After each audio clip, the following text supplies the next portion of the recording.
അസ്സലാമു അലൈക്കും. അങ്ങനെ നോമ്പ് ആറായില്ലേ. അപ്പം നമ്മൾ ഈ പള്ളിക്ക് നോമ്പറക്കാൻ പോയിട്ടാണ്. കാരണം ഞാൻ ഇന്നും അങ്ങോട്ട് പോകാറ്. കാരണം ആ ടൈം ആകുമ്പോൾ ഉസ്താദ് വിളിക്കും, അവിടെ പണികൾ കാര്യങ്ങളൊക്കെ ഉണ്ടാവും. അങ്ങനെ പോണേക്ക് ഇവനെ കിട്ടി. അപ്പം ഞാൻ ആലോചിക്കുന്നേ, ഇവരൊക്കെ ടൈം പറയുമ്പോൾ എന്ത് സുഖമില്ല, ടെൻഷൻസ് ഇല്ല, പഠിക്കാനില്ല.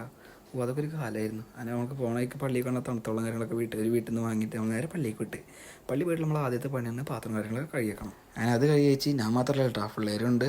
അങ്ങനെ പിന്നെ നമ്മൾ പോയത് ഈത്തപ്പഴം എടുത്ത് കഴുകാൻ പോയി. അങ്ങനെ കുറച്ച് ഈത്തപ്പഴം എടുത്ത് കഴുകിയപ്പോഴാണ് വേറെ പണി കിട്ടിയത്. ഇതാണ് ടാസ്ക്കുള്ളത്. കാരണം പഞ്ചസാര എത്ര ഉണ്ടെന്ന് അറിയില്ല വെള്ളം കലക്കാൻ.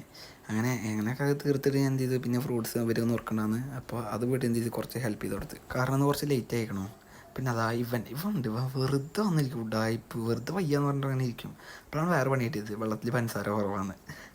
അത് ടാസ്ക് കഴിഞ്ഞ് എത്ര ഒന്നും അറിയില്ല. കാരണം നോമ്പാണ്, ടെസ്റ്റ് ചെയ്ത് നോക്കാനും പറ്റുന്നില്ല.